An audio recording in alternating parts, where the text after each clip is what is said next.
Un film qu'on attend avec grande impatience. Le 1er novembre prochain, Mélanie Laurent dévoilera sa nouvelle réalisation, Voleuse, sur Netflix. Racontant l'histoire de 3 braqueuses, le film promet pas mal d'action et de glamour. Ce mardi 24 octobre, pour l'avant-première qui s'est déroulée à Paris, la réalisatrice, actrice et Adèle Exarchopoulos, sa comédienne principale, avait sorti le grand jeu, devant une foule d'invités plus chics les uns que les autres. Si est le duo qui va marquer la fin de l'année, ce 1er novembre, Adèle Exarchopoulos et Mélanie Laurent seront à l'affiche de Voleuse, le nouveau film réalisé par cette dernière, et qui sortira sur Netflix. Très attendu depuis plusieurs mois, celui-ci est adapté de la bande dessinée La Grande Odalisque et raconte l'histoire d'un duo de braqueuses, qui, pour son dernier coup, va recruter une 3e jeune femme. Interprétant ce duo, les 2 actrices se sont montrées très complices, ce mardi 24 octobre, pour la grande avant-première parisienne. Enlacées devant les photographes, elles n'ont cessé de rire et de plaisanter ensemble.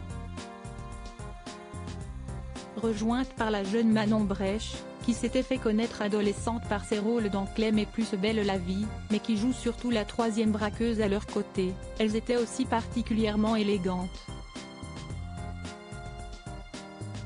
Mélanie Laurent avait en effet choisi un tailleur pantalon noir, associé à des escarpins très clairs, quand Adèle Exarchopoulos, toujours à la pointe du style, s'était vêtue d'un pantalon oversize Z, d'une chemise ouverte qui laissait voir son ventre bien plat et d'une paire de baskets noires. Les cheveux plaqués en arrière, la maman d'Ismaël était absolument sublime et rayonnante. Manon Brèche, à leur côté, a électrisé les photographes avec un polo jaune poussin. Laura Smet sublime et mystérieuse, Panayotis Pasco souriant parmi les invités, on retrouvait leurs partenaires dans le film Philippe Catherine et Félix Moati, ravis de retrouver leur trio d'actrices. Il manquait Isabelle Adjani, malheureusement absente, mais également de nombreux acteurs qui avaient fait le déplacement pour enfin découvrir ce projet événement. Manu Payet et Michel Larocque faisaient notamment partie de ceux qui avaient fait le déplacement.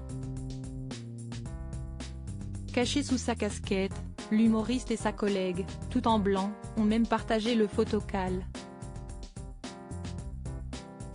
Ils y ont retrouvé un autre de leurs collègues, Panayotis Pasco, dont le livre fait un carton ces dernières semaines et qui était très souriant. La chanteuse Eva Queen, qui avait notamment fait partie de la dernière saison de Danse avec les stars, avait elle aussi répondu à l'invitation, probablement ravie de cette projection si attendue sur grand écran. Enfin, Laura Smet, d'ordinaire plutôt rare dans ce genre d'événement, était venue pour assister à l'avant-première. Superbe, les cheveux lisses, la maman du petit Léo, 3 ans, était entièrement vêtue de noir et semblait ravie de cette petite soirée parisienne. On espère que le film leur a plu. En tout cas, pour vous faire votre avis, plus qu'une semaine à attendre, il sera sur Netflix ce mercredi prochain.